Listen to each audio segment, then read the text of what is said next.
Hi viewers, welcome to our channel. ప్రస్తుతం మనతో పాటు ఇమ్మంది రామారావు గారు సీనియర్ జర్నలిస్ట్ ఉన్నారు. వారితో ఒకసారి మాట్లాడదాం.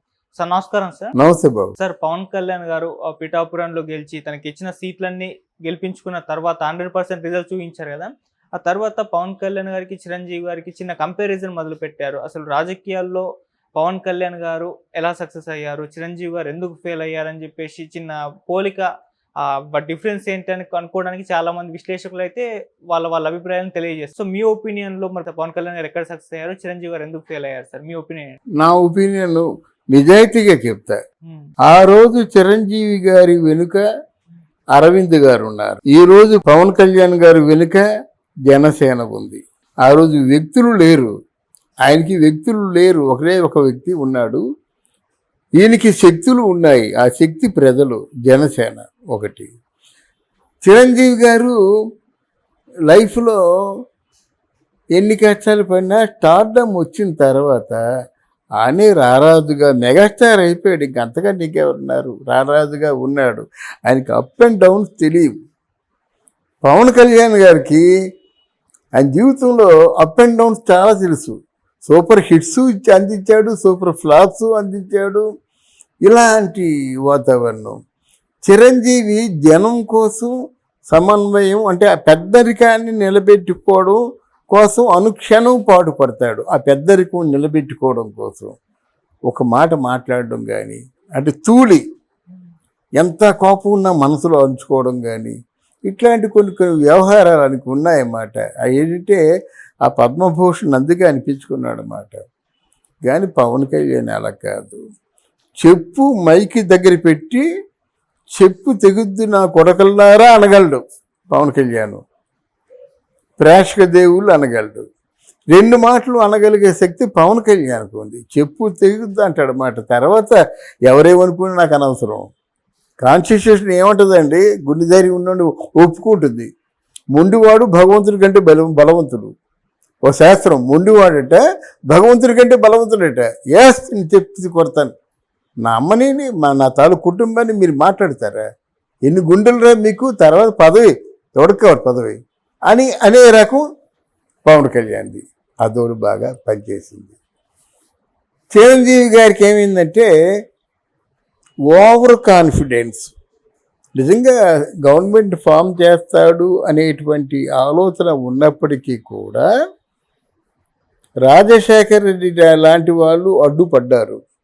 దానికి ఆయన తాలూకు ఆ పట్టుదలని అనుక్షణం అలాగా తగ్గిస్తూనే ఉన్నారు. చివరికి విలీనం చేసేసుకున్నారు. పవన్ కళ్యాణ్కి అడ్డుపడేవాడు ఎవరు లేరు. గెలిస్తే గెలుస్తాం, ఓడిపోతే ఓడిపోతాం. 2019లో ఓడిపోయినప్పుడు నవ్వుతూ మాట్లాడాడు, 2024లో గెలిచినప్పుడు కూడా నవ్వుతూ మాట్లాడాడు. అలా తేడా లేదు. చిరంజీవి అయితే ఓడిపోయినట్టయితే కొన్నాళ్ళ పాటు రాడు. అది ఇద్దరికీ తేడా చెప్తున్నమాట. చిరంజీవికి బాధ్యత ఎక్కువ. ఆయన ఏమనుకుంటే ఇంటికి పెద్దాడు కదా. తర్వాత ఏంటంటే వెంకట్రావు గారు అంటే వాళ్ళ నాన్నగారు లేరు కదా. ఎంత కుటుంబం తన మీద ఆధారపడి ఎంతమంది ఉన్నారు. ఆయన కళ్ళ ముందు వీళ్ళందరూ మెదులుతారన్నమాట. అమ్మ, చెల్లెళ్ళు, బావులు, కొడుకు, మనవరాలు, మనవులు, కూతుళ్ళు. అలాగే అప్పుడు మరి సాయిధరం తేజ, వరుణ్ తేజ, వైష్ణవ్ తేజ వీళ్ళందరూ ఉంటారు కదా. ఆ ఒక్కడు బయటకు వచ్చేసి వీళ్ళందరూ ఏమైపోతారండి?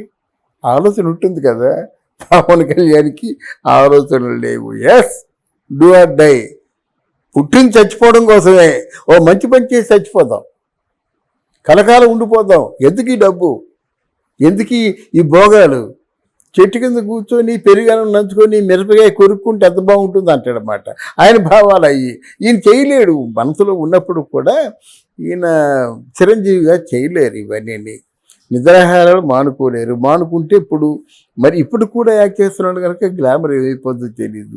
ఆయన కొంత వయసు సహకరిస్తుంది.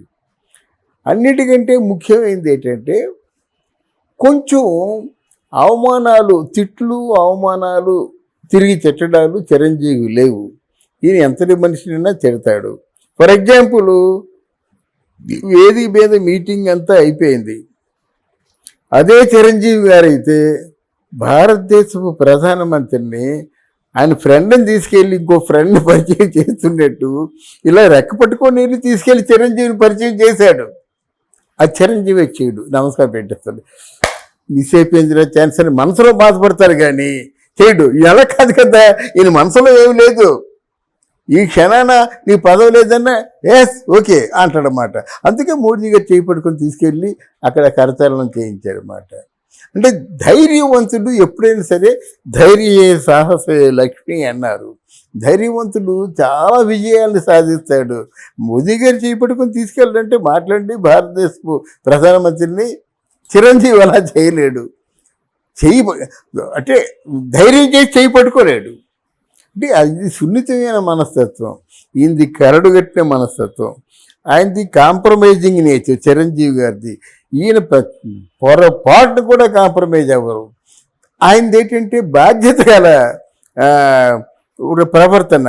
ఈయనకి బాధ్యత లేదని చెప్పను కానీ ఈయన ప్రజల మధ్య తిరగాలి, ప్రజలతో మమేకం అవ్వాలి, ప్రజలకు ఏ పార్టీ మంచి చేసినా తన ఆనందంగా ఫీల్ అవుతాడు. అంటే ఎలక్షన్లో ఇప్పుడు ఏదో మినిస్టర్ చేయడం చెప్పడం కాదు, మామూలుగా ఆర్టిస్ట్గా ఉన్నప్పుడు కూడా ఎవరు తన సహాయాన్ని కోరుకున్నా, తనకు ఉన్నా లేకపోయినా దాన ధర్మాలు. లేకపోతే ఏంటండి, ఆ సైనికులకి ₹1,00,00,000 ఇవ్వడమా? మరి జగన్మోహన్ రెడ్డి ₹500 ఇచ్చాడు. ఎక్కడ తేడా? అంటే ఏంటి, మీకు ఈ డబ్బు మనం తెచ్చుకుంటే వచ్చింది, ప్రజలు రాక ప్రజల కష్టాలు తీరుస్తుంది కదా డబ్బు. ఆలోచన ఈంది. ఇప్పుడు నేను ఉన్న డబ్బు నేను ఖర్చు పెట్టినట్టయితే నా ఫ్యామిలీ అంతా ఏమవుతుంది, మరి మెయింటెనెన్స్కి ఏమవుతుంది? ఇప్పుడు 50 కోట్లు ట్యాక్స్ కడుతున్నప్పుడు ఎంత బాధ్యత ఆయనకు ఉంటుంది చిరంజీవి గారికి. అంటే మొన్న చెప్పిన మాట అది, 50 కోట్లు ట్యాక్స్ కడుతున్నా మా బాధలు అర్థం చేసుకోండి అని. ఇది అలా కాదు, ఉన్నది 51 కోటి అయితే 50 కోట్లు ట్యాక్స్ కట్టేస్తాడు ఈయన. ఆ 1 కోటితో మళ్ళీ వస్తుంది అనేటువంటి ఆలోచన అన్నమాట. అందువల్ల ముఖ్యంగా రాజశేఖర రెడ్డి అడ్డం పడి కాంగ్రెస్ పార్టీలో బలవంతంగా విలీనం చేశారు ఒకటి. రెండవది, ఆయన ఇంట్లో ఉన్న కుటుంబ వర్గాలు కానీ ఎవరు ఆయనతో ఉన్నవాళ్ళు ఓడిపోయేసరికి లేదు నాయన నువ్వు మా పార్టీని మెయింటైన్ చేయలేము, 18 మంది ఎమ్మెల్యేలు ఉన్నారు, వాళ్ళందరికీ ఆఫీసు భవనం అంతా మెయింటెనెన్స్ అంతా ఉంటుంది కదా. ఆ పార్టీ మెయింటెనెన్స్ ఎమ్మెల్యేలకి మంత్రులకి కాదు, పార్టీ కోసం తిరిగిన వాళ్ళు ఉన్నారు కదా, వాళ్ళకి ఏదో తృణమో పనమో ఇవ్వాలి కదా. ఈ ఆఫీస్ మెయింటెనెన్స్, పార్టీ మెయింటెనెన్స్, అక్కడ కొంతమంది స్టాఫ్ని పెట్టడం, ఇవన్నీ కుదరదని చెప్పేసి వాళ్ళు విలీనం చేయడం. ఏదేమైనా రాజకీయాల్లో దిగకూడదు, దిగిన తర్వాత వెనక్కి వెళ్ళకూడదు. అలా వెనక్కి వెళ్ళిన వ్యక్తి చిరంజీవి గారు. సాహసించి చావు నాకు ఒక్క క్షణం, చావు అంటే నా లెక్కలేదన్నారు చూసారా, ఆ ఒక్క మాటే పవన్ కళ్యాణ్ని ఇంత ముందుకు నడిపించి ప్రాధాన్యత ఉన్న శాఖల్ని అంటగట్టాడు ఆయన. ఆయన నిజంగా పవన్ కళ్యాణ్ చేతి నిండా పని ఉంటుందన్నమాట. ప్రతిరోజు కూడా జనంలో ఉండాలి. ఇన్ని శాఖలు అప్పగించిన తర్వాత మరి పవన్ కళ్యాణ్ సినిమాలో ఎలా చేస్తాడో అది ఆశ్చర్యమే. కానీ మొత్తానికి చేతి నిండా పని, ముఖ్యమైన పని. ఎన్నికల్లో ఏవైతే వాగ్దానాలు చేశాడో ఆ వాగ్దానాలు నెరవేర్చుకునే పని. వాటరు, అలాగే తర్వాత ఏమో ఇది పంచాయతీరాజ్, గ్రామీణాభివృద్ధి, ఆర్థిక శాఖ, ఇవన్నీ కూడా చాలా ముఖ్యమైన మాటవి. ప్రజలందరికీ కూడా సేవలు అందించాలి, వాళ్ళకున్న లోపాలని సరిదిద్దాలి, వాళ్ళ సమస్యల్ని పరిష్కరించాలి. కనుక ఇంకా ప్రజాభిప్రాయాన్ని కనుక్కున్నవాడు మనకి ఐపాక్ టీం నడిచి పెడితే లాభం లేదు కదా. ఇప్పుడు ఐపాక్ చేసే పనే ఈయన